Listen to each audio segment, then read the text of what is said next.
నా హృదయపూర్వక అభినందనలు, సంతోషం. చాలా కాలం అయింది మనం అందరం ఇలా కలిసి. So first of all very happy.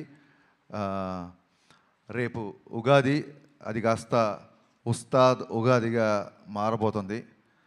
ముందుగా ఈ నూతన సంవత్సరం సందర్భంగా మనందరి కెరీర్లో మనందరి పర్ఫార్మెన్సు ఈ సంవత్సరం బద్దలైపోవాలని మనస్ఫూర్తిగా కోరుకుంటున్నా.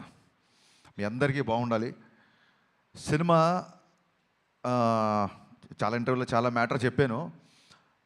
నాకు తెలిసి ఒక ఒక ఒక బిగ్ స్టార్ కమర్షియల్ ఎంటర్టైనర్ వచ్చి చాలా కాలమైంది నా ఫీలింగ్. లాస్ట్ కమర్షియల్ ఎంటర్టైనర్ మీకు ఎవరికైనా గుర్తుందా? చాలా కాలం అయింది. మా తమ్ముడు అనిల్ బ్లాక్ బాస్టర్ కొట్టాడు, మనశంకర వరప్రసాద్. కమర్షియల్ ఎంటర్టైనర్ తో పాటు it's more of a family entertainer అని నా ఫీలింగ్.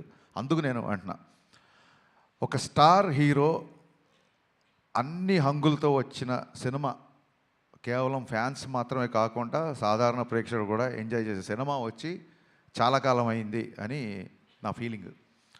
ఫుల్ పెచ్డ్గా పాటలు, డ్యాన్సులు, డైలాగులు, విలన్తో పాటు ఉండే ఒక హీట్ కాన్వర్జేషన్స్, లవ్ స్టోరీస్, అందులో ఒక entertainment. When I say entertainment only comedy కాదండి. ఎంటర్టైన్మెంట్ అన్నప్పుడు solid action sequences, solid dialogues, at the same time ఒక అడ్రలిన్ రష్ ఇచ్చే మూమెంట్స్. డెఫినెట్గా మిగతా సినిమాలకున్న రేట్లు మనకి ఇక్కడ తెలంగాణలో రాలేదు. కాబట్టి ఇది ఏ రికార్డులు కొడుతుంది, ఎంత కలెక్ట్ చేస్తుంది, ఒక రూపాయి ఎక్కువ చేస్తుంది తక్కువ చేస్తుంది అనేది నేను చెప్పలేను.